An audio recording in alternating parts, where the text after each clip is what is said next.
Hello, lovelies. Welcome back to another episode of the Grace-Filled Leader podcast. Hey, have you grabbed a free coaching consult with me yet? If not, what the heck are you waiting for? This is your chance to take the next right step toward a life that you dream of while leveling up your leadership. Oh, and did I mention it's free? So go grab your session at gracefilledleader.com/work with me. Now, on to today's show. So I spoke a bit in episode 139 about my number one tip for finding freedom as a frontline manager. In preparing for that episode, it led me to think about all the ways my life and leadership have changed since receiving and becoming certified as a Christian life coach, and since starting this podcast. So often, our passion work comes out of seeing victory in an area of struggle in our own lives, right? Well, that certainly has been true for me. Today, I want to share 3 big ways coaching has changed my leadership. Welcome to the Grace-Filled Leader podcast. Do you want better work-life balance? Do you get stuck in patterns of perfectionism and people-pleasing? Have you always been an overachiever but never really felt good enough, no matter how much outwork success you achieve? Do you want more time for the things that matter most? Well, you are in the right place. Here on the Grace-Filled Leader podcast, we focus on spirit-driven success and share the secrets to having better work-life balance as a busy woman in leadership. Here you will learn how to set boundaries like a boss, find peace of mind, and reclaim your time for the things that matter most.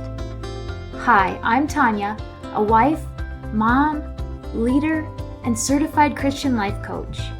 For most of my life, I tried to find worthiness through achievement. I spent decades people-pleasing and pouring myself into my work. I was looking for my value through the approval of others. This led me to feel burned out, empty, and exhausted. I had no time or energy for myself or my family. I realized that I was wasting time and energy looking for validation in all the wrong places. But my life changed when I finally surrendered and God showed me a different way. It is my mission to help you start living the abundant life God has for you. If you're ready to become fueled by grace and find freedom from people-pleasing, if you're ready to multiply your time and impact as a Christian woman in leadership, this podcast is for you. Roll up your sleeves, sister friends. It's time to get after it. Before I get into the ways in which my leadership has changed since coaching, let me tell you how it looked prior. I think I was a good leader. It's hard for me to say that, but just in judging feedback and the trust that I built with a team over the 11 years that I managed and now being a director, I'm a good leader. I'm devoted to serving my team and representing myself and my organization well. I was responsible, loyal, and invested in doing a good job and being seen as a good leader. But I was taking all of that to an unhealthy extreme. I was over-functioning. I was fearful of making a mistake. I was constantly worrying about what colleagues thought of me, and more than that, I was constantly worrying about what my team members thought of me and my leadership. While I have a pretty strong intuition about people and the impact any given decision would have on people, when I got in a room with other leaders at or above my level of leadership, I was reluctant to speak up if there was risk of being perceived as going against the grain or putting up barriers by offering a different perspective. I was reluctant to take on new leadership challenges out of fear of being seen as an imposter or less competent than someone else. Because I am more of a feeling servant leader, I would allow myself to step back into the shadows, especially in the presence of more authoritative and aggressive leadership styles. My assumption was that those types of leaders are more desired in the work setting, and they're the ones most likely to rise to the top, to get promoted, and to have their opinions heard and validated. Now, throw a pandemic in the mix, which caused an entire shift in the work culture and forced me and my team to experience very new, very different, and very uncomfortable changes. It was a time of rapid change and almost no autonomy. And I think you can agree, we saw that in our jobs and in our lives with various mandates, shutdowns, and a reduction in our civil liberties. As a leader, it felt like there was a new process, a new procedure, a new regulation every single day. There was no time for a normal decision-making process and no real allowances for autonomic leadership. As I said, that whole experience caused me to really doubt my leadership and my capacity to continue for much longer in my career. It was a deep, deep internal struggle that led me to Christian life coaching. I was empty. I was exhausted. I was anxious. I was confused about my purpose, unsure of my credibility as a leader, and not especially hopeful for the future. Well, let's just say that through a ton of intentional, internal spiritual work, heart-to-heart surrender sessions with the Lord, and Christian life coaching, I was transformed in a way that I never expected and I never knew was possible. I found so much freedom from my lifelong tendency to seek external validation and approval, to avoid conflict, and to fear being 100% authentic and vulnerable in a room full of other leaders. I found freedom from the fear of any consequence that might arise from just being me. I may not be a leader that every person would see as the leader that they want to be, but I am the leader that God made me to be. And with His help, I learn more about myself and how to be a spirit-driven leader every single day. Now, the only approval rating that truly matters is His. So how does that look in my leadership? Well, number one, I no longer wake up every day worrying about whether or not someone is upset with me and dreading the unknown. I wake up every day and surrender the day to the Lord. I know I can't control every circumstance, and I can't control how people will respond to me or any given circumstance either. I can only control me and my own responses. I know that if I ask Him to guide my thoughts, my words, my actions, and my decisions, that I am less likely to make a complete mess of things, at least from His perspective. Now, I might cause a fuss if His way differs than popular opinion, which I think we see a lot more than ever before, but I can feel secure in His leading. The second way that my leadership looks different is I walk into a room and lead with so much more confidence.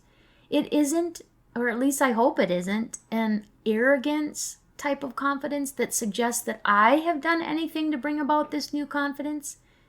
It isn't a confidence that seeks self-promotion. It is a confidence that is born out of trust in Him. I trust Him to plant the seed of truth in my heart such that my decision-making and my communication will come from a place of truth and grace. Being filled by His grace, His love, His mercy allows me to see others through that same lens. He made me in a unique way for a particular purpose. My voice will resonate with some and not with others, and that's okay. I am not meant to reach everyone. I'm only meant to reach those who He intends for me to reach. There will be some people who don't think I'm a great leader. There will be some that think I am. It doesn't really matter as long as I am seeking to be the leader that He calls me to be. I am not perfect and I will never be perfect. But I sure do want to be more like Jesus every day, and I want to lead with a heart that reflects that. Whether or not someone approves of my leadership or likes me is no longer the goal. It's a really nice gift when I get it right in the view of those I lead, but it will never be 100%. The third way that my leadership looks different is I am taking opportunities and challenges that I never would have taken in the past. I started a podcast. I'm coaching other women. I set boundaries that protect my personal time and my emotional energy, and I am now mentoring other leaders. I never would have dared assume that someone would want to listen to what I have to say on a podcast. I would never dare to assume that other people would want to learn from me. I would never have thought that I could say no without feeling guilty. I would have never thought that I could surrender the opinions of others or even relationships that were no longer healthy for me to invest in. I feel so much more freedom. I don't fear losing my job. Instead of seeing myself as a victim of my circumstances, I choose to experience joy and find hope. I'm able to have difficult conversations with much more confidence. Because I now understand the power of my own thinking and my own response to any circumstance, I understand that I have the power to change my entire life experience. That, coupled with the profound sense of peace, hope, and joy that comes with fully experiencing the power of the Holy Spirit and the power of God's grace, has changed my life. It has changed my perspective. It allows me to put one foot in front of the other every day and leave work at work far better than ever before. It allows me to honestly say that I'm doing very well, rather than the typical, I'm fine, with an undercurrent of drudgery. I will forever be grateful for the investment made in the Christian women that have coached me and for the gift of now being able to coach and mentor other women so that they can experience victory in their lives.